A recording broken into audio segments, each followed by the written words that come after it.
नमस्कार मित्रों, मैं प्रेम लोहिया वेलकम करता हूं हरी क्लासेस में। मित्रों, हम पटवार सिलेबस के अंतर्गत इंग्लिश ग्रामर, जैसा कि आपको ज्ञात है, हम अध्ययन करें और इंग्लिश ग्रामर के अंतर्गत हमारा जो टॉपिक चल रहा है वो है प्रोनाउन।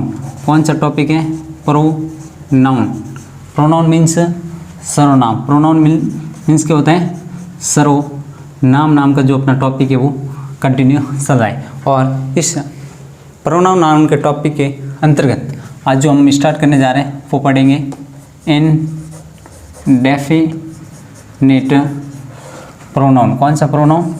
Indefinite pronoun. ठीक है, इनडेफिनिट प्रोनाउन क्या होते हैं? यानी कि अनिश्चयवाचक सर्वनाम। ठीक है, ये होते कौन कौन से, उनके बारे में हम बात करते हैं। वर्ड होते हैं every one, everybody, everything, someone,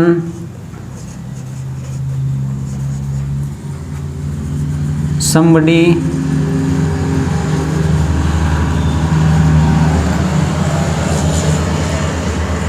something,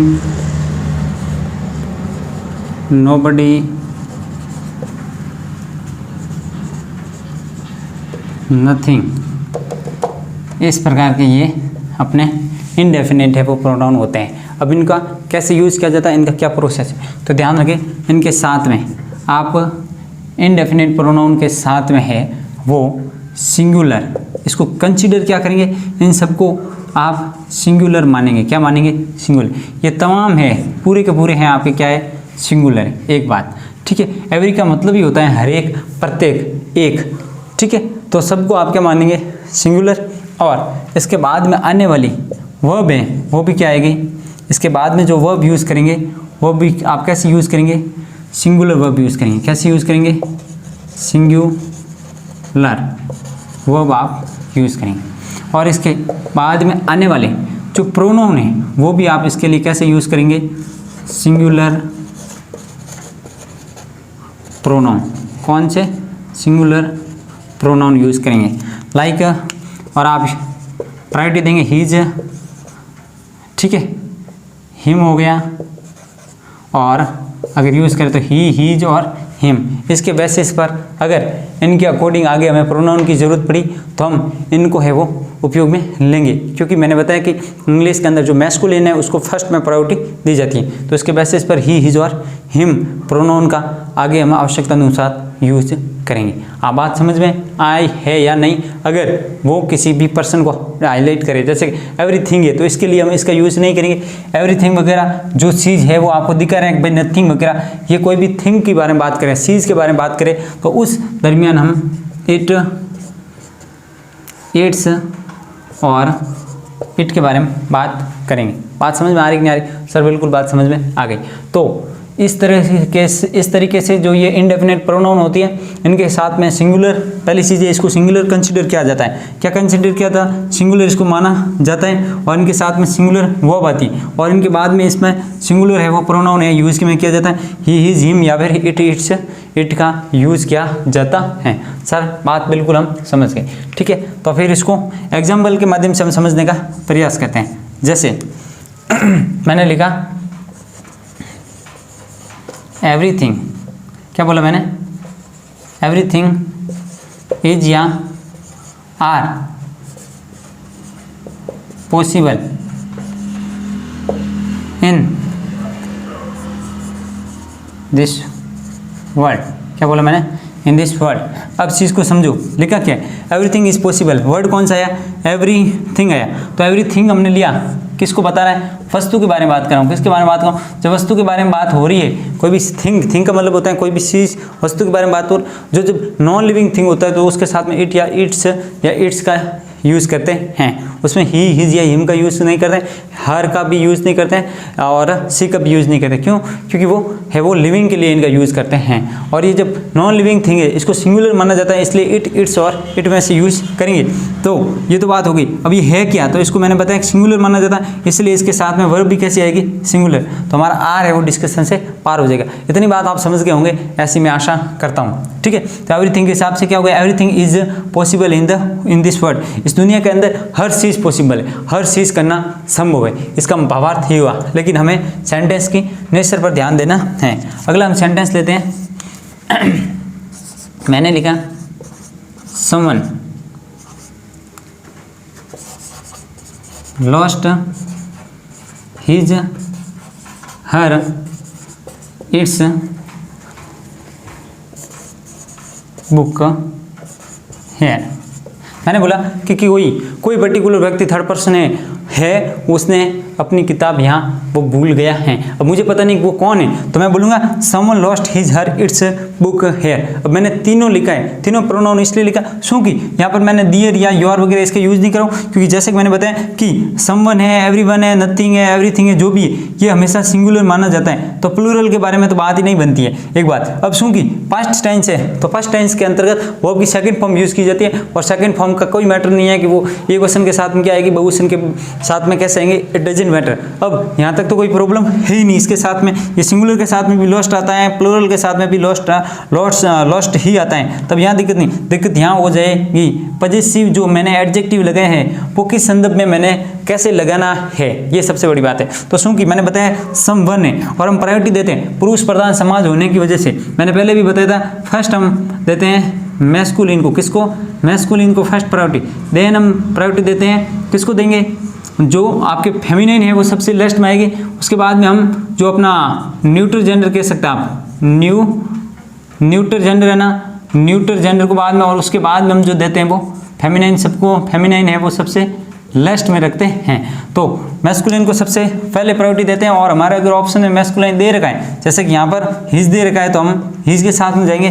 बाकी इट्स देते हैं लेकिन इसकी सेकंड प्रायोरिटी है, अगर हिज नहीं होता तो इसको लेते हैं। हालांकि ऐसा एग्जाम में नहीं देता है, क्यों नहीं देता है, क्योंकि समवन है, क्योंकि वो पर्सन को डिनोट करता है, इसलिए हिज ही आएगा, इट्स इस संदर्भ में नहीं आएगा। इट्स का यूज होता है वो मैं आपको आगे बताऊंगा कि इट्स का यूज एक तो नॉन लिविंग के संदर्भ में होगा, मैं बात इट्स और इट के बारे में बात कर रहा हूँ। इनका यूज या तो आप यूँ कह सकते हैं कि नॉन लिविंग के संदर्भ में तो होता ही पहली चीज, अगर लिविंग के बारे में भी बात करें कब होता है, जब इसका जेंडर है वो क्या नहीं हो, क्लियर नहीं हो, यानी कि हमें जेंडर के बारे में पता नहीं। जैसे मैंने सपोज करो आपको बोला, मैंने बोला कि बेबी, मैंने क्या बोला कि baby is crying, baby is crying now, यानी कि बच्चा अब रो रहा है। जब बच्चा अब रो रहा है तो मुझे बताइए कि बेबी का आप लिंग बता सकते हैं कि बेबी लड़की है कि लड़का है। बात समझ में आ रही कि नहीं आ रही है? इसका मतलब है कि बेबी के आगे आप जो प्रोनाउन यूज करने वाले हैं वो आप यूज करेंगे इट, इट्स या इट में से आप प्रोनाउन है वो यूज करेंगे। इतनी मैं आशा करता हूं कि आप बात व्यवस्थित तरीके से समझ चुके। अगर इतनी आप बात समझ गए हैं तो मैं इतना आप दावे के साथ में कह सकता हूं कि यहां से आने वाला आपका क्वेश्चन बिल्कुल भी गलत होने वाला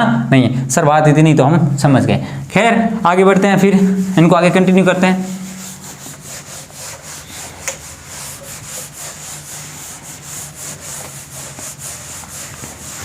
एक दो और एग्जांपल लेते हैं ताकि आपके वो डाउट है वो क्लियर हो जाए। नेक्स्ट हम ले रहे हैं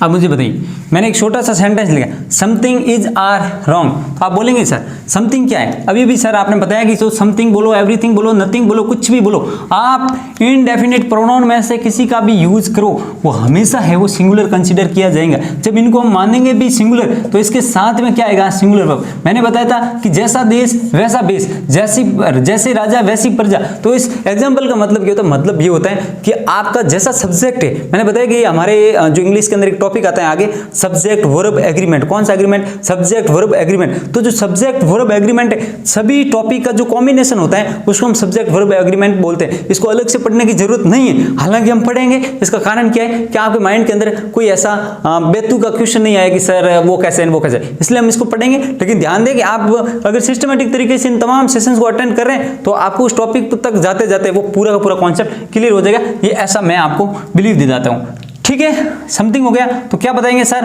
ये तो सिंगुलर है, तो सिंगुलर होने की वजह से क्या आएगा, तो सर सिंगुलर आएगा। तो बताइए सिंगुलर कौन सा है, ये सिंगुलर है, इसका मतलब इसके साथ में जाएंगे और ये हमारा गलत हो जाएगा। क्या तो बात समझ में आ गई। तो इस तरीके से मैंने इंडेफिनिट प्रोनाउन के बारे में बताया कि एक्चुअली इंडेफिनिट प्रोनाउन है वो क्या होती है, उसका क्या फंक्शन रहता है, उनके साथ में कैसी वर्ब्स आती हैं, उसमें हम अपना जो भारत में जो पुरुष प्रधान समाज है, पुरुष प्रधान समाज के अंतर्गत किसको ज़्यादा प्रायोरिटी देते हैं, किसको कम देते हैं, इसके बारे में मैंने आपको बात बताई। इतनी बात बिल्कुल समझ में आ गई सर, बिल्कुल बात समझ में आ गई। ठीक है, तो भाई आगे बढ़ते हैं। ये हमारा जो इंडेफिनिट प्रोनाउन है यहाँ पर है वो अपना है वो क्लियर होता है।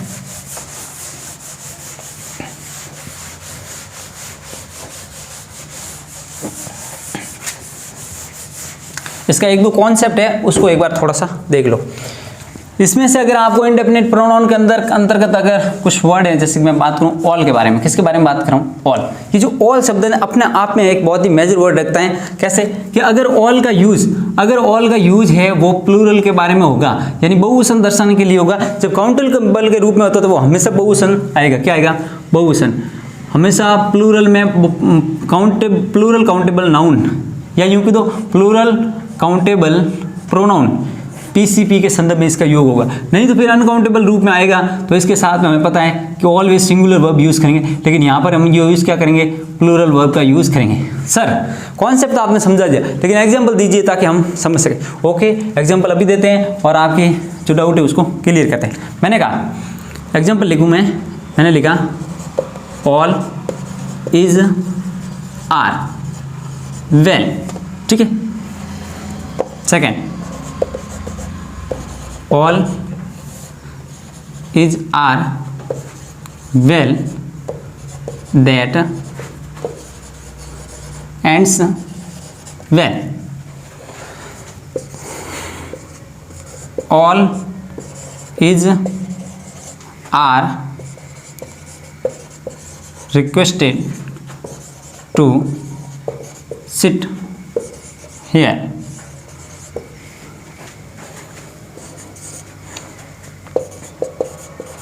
all is are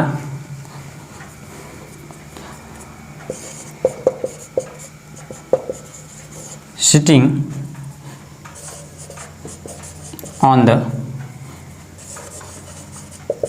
chairs at this time। अब मुझे आप बताइए, मैंने ये एग्जांपल दिया है, मैं आशा करता हूँ कि इनके माध्यम से आप बिल्कुल समझ जाएंगे कि एक्चुअली ऑल का क्या फंक्शन रहता है। ठीक है, देखो मैंने लिखा ऑल इज आर, मेरे को यहाँ पर समझा नहीं है कि ऑल का फंक्शन क्या रहता है। इन तमाम के बारे में बता रहा हूँ कि ऑल के साथ में आएगा क्या। तो मुझे बताइए आप, all is are well, sir समझ में नहीं आ रहा है, मुझे बताइए यहाँ किसके बारे में बात हो रहा है। तो यहाँ अगर हम बात करें तो कि सब कुछ ठीक है। अब ठीक क्या है, कोई काउंट थोड़ी ना करें। तो आप कहेंगे कि सर यहाँ स्वास्थ्य के बारे में बात हो रही है, किसके बारे में बात हो रही है, हेल्थ के बारे में बात हो रही है। जब हेल्थ के बारे में बात है, क्या हेल्थ को आप गिन सकते हैं। मैंने जब आपको बताया था, जब मैंने नाउन पढ़ाया था उस समय इस टॉपिक को आप कोरिलेट करते जाओ। इसलिए मैं टॉपिक को सिस्टमेटिक वाइज से एक क्रम वाइज पढ़ाने का प्रयास कर रहा हूँ ग्रेजुअली, ताकि आपके माइंड में दिक्कत नहीं है। ये हेल्थ है, कौन सी है सर, भावार्थक संज्ञा है। सर आपने बताया था कि जिसके पीछे टीएस है, वाई है वगैरह ऐसे वर्ड होते हैं, वो हमेशा है वो अपनी एब्स्ट्रैक्ट नाउन होती है। तो एब्स्ट्रैक्ट नाउन को गिन नहीं सकते, बिल्कुल नहीं, अनकाउंटेबल नाउन है। इसलिए यहाँ पर ये ऑल है वो सिंगुलर रूप में आया, और हमेशा अनकाउंटेबल नाउन होती है वो क्या होती है, सिंगुलर होती है। इस वजह से इसके साथ में ई जाएगा और अपना आर है वो एलिमिनेट हो जाएगा। मैं आशा करता हूँ कितनी बात आप समझ रहे होंगे। ओके, देन आगे बढ़ते हैं। All is are well that ends well. अब बताइए कि अगर सब कुछ सही है तो उसका परिणाम भी सही है या उसका अंत भी सही है, यानी जैसी करनी वैसी बनने के संदर्भ में अगर बात करें तो अब ये अनकाउंटेबल नाउन है, इसलिए इसके साथ में इज आर हमारा क्या हो जाएगा, गलत हो जाएगा। नेक्स्ट हम कह रहे हैं all is are requested to sit here. सभी से ये दरख्वास्त की जाती हैं, सभी से यूं कह दो कि प्रार्थना की जाती है, सभी से आग्रह किया जाता है कि प्लीज यहाँ बैठो। अब बैठेंगे कौन, आप बताइए बैठेंगे कौन, लोग बैठेंगे। अब लोग बैठेंगे तो इसका मतलब है कि सभी लोग हैं, वो बहुवचन के बारे में बात करें, सभी लोग का मतलब है ऑल। क्या मतलब है, all are requested to sit here. बात समझ में आ रही कि नहीं आ रही, यानी जितने भी लोग खड़े हैं, बच्चे खड़े हैं, मैं तो कह रहा हूँ कोई भी लोग खड़े हैं जिसके अंदर समझ है, बैठने के लिए कह रहे हैं, हम आग्रह कर रहे हैं, इसका मतलब तो सामने वाले कोई भी लोग पर्सन ही है ना, चाहे कोई भी है। बिल्कुल सर, बात समझ में आ गई। तो जब उसको हम गिनने के बारे में बात करें, इसलिए यहाँ पर ऑल के साथ में इज नहीं आकर के क्या आएगा, आ रहेगा। सर इसका सबसे बड़ा यही रहता है कि यहाँ से जो ऑल को लेकर जो क्वेश्चन आते हैं वो यही आता है, या तो इसको सिंगुलर के रूप में देंगे या प्लूरल के रूप में देंगे, ताकि आप हो जाए फ्यूज। अरे कौन सा फ्यूज, कन्फ्यूज। ठीक है सर, इतनी बात हम समझ गए। आप तो बस आगे बताइए, पहले मुझे बताइए यहाँ ये ऑल किसको डिनोट कर रहा है। सर ये जो ऑल है ये पीपल के बारे में बात हो रही है। किसके बारे में बात हो रही है, लोगों के बारे में बात हो रही है, इसलिए आपने इसके साथ में आर लगाया। बात समझ में आ रही है सर? बिल्कुल बात समझ में आ गई। All is are sitting, all is are sitting on the chairs at this time. सभी कुर्सियों पर बैठे हुए हैं इस समय। सब क्या कर रहे हैं, सब कुर्सियों पर बैठे हुए। अब कुर्सियों पर कौन बैठेंगे, लिविंग थिंग बनेंगे, एक चीज। दूसरी चीजें जो लिविंग थिंग होती हैं क्या वो काउंटेबल नहीं होती? सर वो ऑब्वियसली होती हैं, तो ऑब्वियसली होती हैं, तो इसके साथ में ऑल है वो। देन लोगों के बारे में डिनोट कराएं तो इसके साथ में आर के साथ में जाएंगे और इज हमारा एलिमिनेट होता है। मैं आशा करता हूं कि ये इंडेफिनिट प्रोनाउन के अंदर जो ऑल का अलग से कॉन्सेप्ट था, मैंने जो समझाने का प्रयास किया आप अच्छी तरीके से समझ चुके होंगे। समझ गए कि नहीं समझ गए? सर बिल्कुल समझ गए। आप तो बस आगे बताइए। ठीक है विद्यार्थियों, समझ गए तो फिर हम आगे बढ़ते हैं। और इसी के साथ में हमारा जो इंडिपेंडेंट प्रोनाउन का जो अपना कॉन्सेप्ट है वो पूरी तरीके से एक सिस्टमेटिक वे में है वो यहाँ पर समाप्त होता है। आगे बढ़ते हैं और नेक्स्ट हम प्रोनाउन ले रहे हैं, वो हम प्रोनाउन ले रहे हैं डिस्ट्रीब्यूटिव प्रोनाउन। अरे कौन सा प्रोनाउन है, डिस्ट्रीब्यूटिव प्रोनाउन। कौन सा प्रोनाउन, डिस्ट्रीब्यूटिव प्रोनाउन।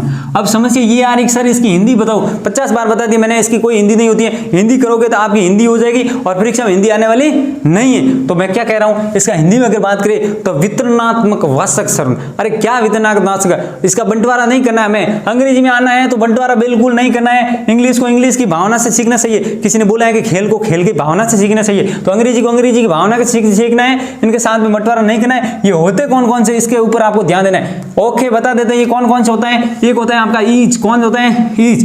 और कौन सा होता है सर, इधर होता है। कौन सा होता है, इधर होता है। और बता दीजिए तो भाई निधर होता है। कौन सा होता है, निधर होता है। कौन सा होता है, ईच, इधर और निधर होता है। ठीक है, ये तीनों के तीनों कौन होते हैं, ये होते हैं आपका डिस्ट्रीब्यूटिव प्रोनाउन, जिनको मैं वन मेथड वन कॉन्सेप्ट के माध्यम से, इसके बाद में जो होते हैं उनको मैं जैसे कि ऑल वाला कॉन्सेप्ट समझा, ऐसा समझो, क्योंकि मुझे पता है कि आपको कैसे समझना है और कैसे समझ में आएगा, इस चीज को समझना बहुत ही जरूरी है। तो इन तमाम कॉन्सेप्ट को समझते हुए आगे बढ़ते हैं। ईच, इधर और निधर एक चीज है, इसका यूज है वो हमेशा सिंगुलर फॉर्म होगा। पहली चीज है कैसे होगा, सिंगुलर। एक एक कॉन्सेप्ट समझो, और इसका यूज है वो हमेशा एक के संदर्भ में होगा। किसके बारे में होगा, एक के संदर्भ। अब सवाल ये, दूसरा देखो इसका सर सिंगुलर आगे एक है। अरे क्या डपूल समझ रहे हो, कैसे आगे इन दोनों के लिए एक है। अरे बच्चों इसमें ये है कि ये ईज के बाद में ये आने वाला प्लूरल होगा ना, प्लूरल जो भी नाउन या फिर यूं के तो प्रोनाउन वो कितने भी हो सकते हैं। बात समझ में आ रही कि नहीं आ रही, एक से अधिक, क्या कह रहा हूं, एक से अधिक कितने भी हो सकते हैं, लेकिन यहां पर एक से अधिक नहीं, यहां पर दो ही हो सकते हैं। बात समझ में आ रही कि नहीं सर? बिल्कुल समझ में आ गई कि आप ये कहना चाह रहे हैं कि इसका यूज है वो डिस्ट्रीब्यूट करेंगे, अंदर से निकालेंगे, लेकिन इसकी कंडीशन है कि कितनों में से, ये कोई फिक्स नहीं है, दो भी हो सकता है, तीन भी हो सकता है, 5 भी हो सकता है, 50 भी हो सकता है, लेकिन इधर का मतलब है कि दो में से एक के बारे में मैं बात कर रहा हूं। बात समझ में आ रही है? तुमने घड़ी सुरई, या तो तुमने सुरई या फिर उसने सुनई। सुरई किसने सुरई, कोई भी थर्ड पर्सन, दो की मैं बात कर रहा हूं। क्या तो बात समझ में आ रही कि नहीं आ रही? ये काम करना है, दो है, एक का नाम राम, एक का नाम श्याम, तो या तो तुम करोगे या वो करेगा, यानी कि आपके सामने कंडीशन है कि दोनों में से एक को तो करना ही है। बात समझ में आ रही कि नहीं आ रही? बिल्कुल सर। इज द स्टूडेंट, या यूं कहते each of the students is are very talented, इसका क्या मतलब होगा आगे बताएंगे। तो देखते रहिए सामने, इधर का मतलब ये, इसका मतलब भी सिंगुलर, और इसका यूज भी एक को डिनोट करता है, और दो के संदर्भ में इसका यूज किया जाता है। दो में से एक, दो में से एक। अब सवाल उठा कि सर अब तो मुझे बताइए कि आप क्या कर रहे हैं, ये सेम कंडीशन लिखी फिर क्या है। तो विद्यार्थियों ऐसा कुछ नहीं है, ये हमेशा पॉजिटिव बताएंगे और ये हमेशा नेगेटिव बताएंगे। क्या तो बात समझ में आ गई? बिल्कुल सर बात समझ में आ गई। आप तो बस आगे बढ़ी। ठीक है आगे बढ़ जाते हैं और इसका ले लेते हैं क्या, एग्जाम्पल लेते हैं हम। पहला मैंने कहा क्या लिखा रे, मैंने बोला is of the girl is are very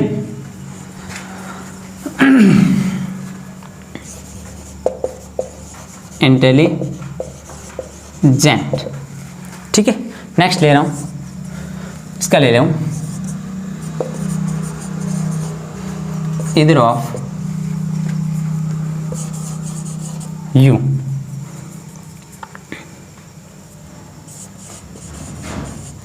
come here। अब समझो, मुझे बात बताओ कि मैंने जो सेंटेंस लिखा इस सेंटेंस को निष्ठ को देखते हुए आपको समझना है मैंने इस सेंटेंस में भरपूर जितनी हो सकती हैं मैंने गलतियां करने की प्रयास किया है। क्यों किया है? क्योंकि परीक्षा में आपको गलती नहीं करनी है, गलतियां करनी है वो यहाँ पर करनी है और इसको अभी सुधारेंगे। इसका मतलब क्या हुआ? सर आपने अभी बताया था कि इसका यूज हमेशा सिंगुलर के लिए होता है, बात समझ में आ गई? बिल्कुल। उसके बाद में आने वाली सर हमेशा प्लूरल होगा। तो मुझे बताओ मैंने ईच ऑफ द गर्ल लिखा कि ये सिंगुलर है प्लूरल? सर अभी तक तो सिंगुलर है। अरे तो सिंगुलर है तो सेंटेंस ही गलत है। अरे सेंटेंस क्यों गलत कर रहे हैं? एक बार इसको ही सही कर देते हैं। तो एस लगा तो ये सही हो गया, यानी कि ईच ऑफ द गर्ल्स होना चाहिए न कि ईच ऑफ द गर्ल। और हजारों बार ये क्वेश्चन आ चुके हैं। कितनी बार आ चुके हैं? हजारों बार। इसके बाद में आने वाली हमेशा पूछ, मैंने क्या बताया ए का यूज, लेकिन उसके बाद में आने वाली प्लूरल नाउन या प्रोनाउन होगी। बात समझ में आ रही नहीं? सर आपने बात बोली थी और यहाँ पर बिल्कुल सही लागू हो रही है। तो ईच ऑफ द गर्ल्स होगा न कि ईच ऑफ द गर्ल होगा। जब एक ही गर्ल है तो एक गर्ल में से एक गर्ल को कैसे बाहर निकालेंगे? नहीं निकाल सकते। अब एक लड़की को कैसे तोड़ेंगे? एक को तोड़ करके बाहर तो निकाल नहीं सकते। नहीं सर नहीं निकाल सकते। इसका मतलब है कि ईच ऑफ द गर्ल क्या डिस्ट्रीब्यूट कर रहे हैं कि नहीं कर रहे हैं? कर रहे हैं sir. Each of the girl का मतलब होता है जो भी लड़कियां हैं उसमें से हर एक लड़की। बात समझ में आ रही है? इसका अर्थ देखो 10 लड़कियां सपोज करो 5 लड़कियां हैं, उनमें से प्रत्येक लड़की वो खोपड़ है। खोपड़ से मेरा मतलब इंटेलिजेंट की मैं बात कर रहा हूं। किसकी बात कर रहा हूं? टैलेंटेड की बात कर रहा हूं, इंटेलिजेंट की बात कर रहा हूं। तो each of the girls is are very intelligent. बात समझ में आ गई? लेकिन इज लगेंगे कि आर लगाएंगे? यहां और समझिए सर एक सेंटेंस में तो एक ही गड़बड़ होती है, आपने एक से अधिक कैसे दी? अरे मैंने एक से अधिक दी इसलिए ताकि आप एक एक कॉन्सेप्ट को समझ सके। तो सर यहां तो हमने गलत कर दिया, ठीक है समझ गया, लेकिन यहां क्या करेंगे? तो यहां क्या करेंगे? इज लगेंगे। अब बताओ, अब आपको मैं बता रहा हूं कि मैंने जो नाउन के अंदर कॉन्सेप्ट बताया था कि वर्ब या प्रीपोजिशन के बाद में हमेशा हम सिंगुलर या यूं कह दो कि उसके बाद में जो भी आता है उसके अकॉर्डिंग हम वर्ब का यूज नहीं करेंगे, उसके पहले वाले सब्जेक्ट के हिसाब से करेंगे। क्या ये क्या है भाई? सर ये प्रीपोजिशन है तो इसके बाद में ये गर्ल चाहिए, इसका इसके साथ में कोई लिंक है? अरे बिल्कुल नहीं है। तो ये किसके अकॉर्डिंग आई? अरे सर इसके अकॉर्डिंग आइला। तो ये कितनी है? सर एक है। तो फिर ये आइला ना, आज यहाँ क्या करेगा? हाँ सर अब ये तो समझ में आ गया। तो मैंने क्या बताया था? कॉन्सेप्ट है, एक एक चीज दूसरी चीज से क्या है? रिलेटेड है। तो समझ रहे हैं आप? बिल्कुल बिल्कुल समझ रहे हैं सर। प्रीपोजिशन या वर्ब के बाद में आने वाला ऑब्जेक्टिव फॉर्म में होता है, कभी भी किसी भी सेंटेंस का सब्जेक्ट नहीं हो सकता, इस दुनिया के अंदर कहीं भी नहीं हो सकता। अगर कोई बना रहा है तो उसका तो मैं भी नहीं कर सकता कुछ। बात समझ में आ रही नहीं? क्योंकि वो फिर आपका गलत होगा कॉन्सेप्ट। आगे बढ़ते हैं। ईदर ऑफ यू कम है। अब समझ में नहीं आ रहा सर क्या करें? ये यू कितने हैं? यू के अंदर कितना मानूं? कुछ नहीं है, आपको 2 मानना है, भले 50 हो। क्यों? क्योंकि सेंटेंस के अंदर कोई भी चीज इंफॉर्मेशन गिवन नहीं है तो हमें ऐड करनी है और उसको 2 के संदर्भ में देंगे। Either of you come here. अब क्या लिखा है? कम या फिर कम्स। तो क्योंकि ये सिंगुलर है इसके अकॉर्डिंग है वो एस लग जाएगा। सर बिल्कुल समझ में आ गया। देन प्रीपोजिशन आ गया। आप इंग्लिश के अंदर एक रूल नहीं चलता है। मैंने बताया कि अंग्रेजी हो या कोई भी भाषा हो, भाषा कोई भी हो या कोई भी सेंटेंस हो, मैं तो इतना कहता हूं एक दूसरे से को रिलेटेड होता है। मैंने 2 कॉन्सेप्ट यहां समझने की बात की। एक तो ये बताया कि मैंने बताया इधर वगैरह ये कॉन्सेप्ट बताया। दूसरा मैंने कॉन्सेप्ट बताया कि आपको ये वाला यहां वाला याद नहीं है तो भी आप इसको याद करके ये वाला कॉन्सेप्ट लागू कर सकते हैं कि प्रीपोजिशन और वर्ब के बाद में आने वाला चाहे वो प्लूरल हो या सिंगुलर हो, इट डजंट मैटर, उनके साथ में जो वर्ब यूज की जाती है उसके पहले आने वाले सब्जेक्ट के अकॉर्डिंग यूज की जाती है और इसके अकॉर्डिंग है वो वर्ब की सिंगुलर फॉर्म यूज किया जाती है। प्लूरल फॉर्म हमेशा, यानी कि वर्ब अपने आप में हमेशा जो होती है वो प्लूरल फॉर्म में होती है, सिंगुलर बनाना पड़ता है और वो सिंगुलर और प्लूरल बनाते एक मात्र टेंस है और वो टेंस है प्रेजेंट। कौन सा? Present simple tense. Present simple tense में वर्ब को एस या ई एस लगा करके सिंगुलर बनाते, बाकी किसी में सिंगुलर नहीं बनाते। ये तो बात समझ में आ गई? अरे बात तो सर समझ में आ गई, आप तो बस आगे बढ़िए। ठीक है आगे बढ़ जाते हैं और इसका अगला कॉन्सेप्ट की ओर हम मूव करते हैं। ये प्रोनाउन काफी लंबा है, देखते हैं कि कितना क्या है।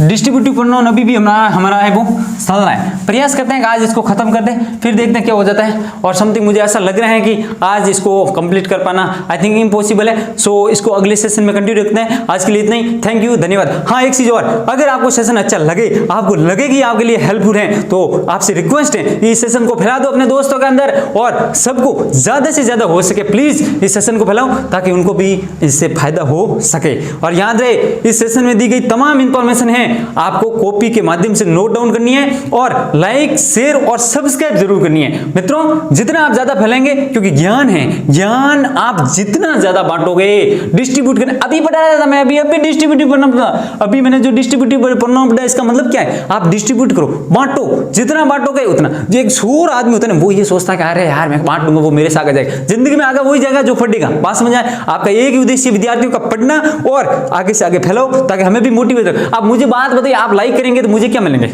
कुछ नहीं मिलने वाला है, एक चीज मोटिवेशन मिलता है। क्या मिलता है? मोटिवेशन मिलता है। आप कमेंट करते हो तो हमें क्या मिलता है? अरे आप उल्टा कमेंट करेंगे तो हम दुखी होंगे, लेकिन आप पॉजिटिव करेंगे, सकारात्मक करेंगे तो हम मोटिवेट होंगे। तो इसलिए आपसे कहेंगे, आप अकॉर्डिंग, कंटेंट के अकॉर्डिंग आप कमेंट करें, बिल्कुल आप अपना टाइम जाया नहीं करें। एक चीज लाइक करें ताकि हमें मोटिवेशन मिलता है। कुछ ऐसे भी धुरंधर होते हैं जो डिसलाइक करते हैं, मैं यूं नहीं कहता क्यों नहीं कहते, उनको पसंद नहीं आए तो करो, बिल्कुल। मैं हमेशा कहता हूं, अगर शब्द यूज करो, मैं हमेशा अगर आपको पसंद आए तो लाइक, शेयर, सब्सक्राइब करो। और मुझे पता है, विश्वास है, 99 नहीं 100% विश्वास है कि ये सेशन आपको लाइक आएगा, पसंद आएगा, और इतना भी विश्वास है कि आप लाइक, शेयर और सब्सक्राइब जरूर करेंगे। तो आज के लिए इतना ही। थैंक यू, धन्यवाद।